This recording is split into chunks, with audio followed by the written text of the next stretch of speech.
एक बार स्वर्ग में देव असुर युद्ध बहुत उग्र हो गया। असुरों की सेना इतनी बलवान थी कि देवता पराजित होकर भाग रहे थे। देवताओं ने कई उपाय किए लेकिन जीत नहीं पा रहे थे।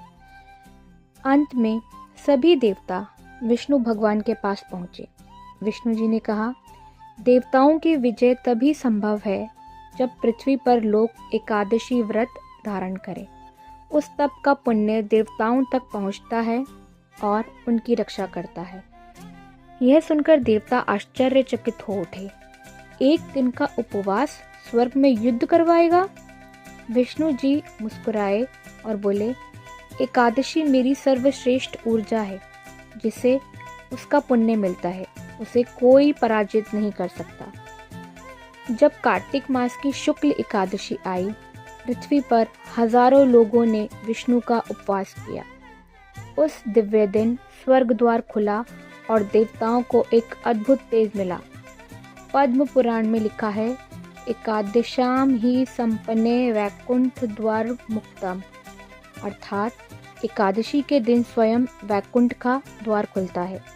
देवताओं का तेज इतना बढ़ गया कि वे तुरंत युद्ध भूमि में लौटे और असुरों को पूरी तरह पराजित कर दिया। उसी दिन पृथ्वी पर एक राजा वैष्णवसेन ने भी उपवास रखा। वह अत्यंत धर्मात्मा था। जब उसने एकादशी का व्रत पूर्ण किया तभी उसके सामने एक स्वर्णमयी द्वार प्रकट हुआ। उसके द्वारपाल थे जया और विजय। उन्होंने कहा, आज वैकुंठ का द्वार खुला है। तुम्हें विष्णु ने प्रवेश का वर दिया है। राजा उसी शरीर में वैकुंठ लोक में प्रवेश कर गया। पुराणों के अनुसार एकादशी से पापों का दहन होता है, मनुष्य को तन, मन और कर्म से शुद्ध करती है, मृत्यु के बाद सीधे वैकुंठ का मार्ग देती है। एकादशी का पुण्य देवताओं को भी बल प्रदान करता है। यह विष्णु की वह शक्ति है जो सृष्टि का संतुलन संभालती है।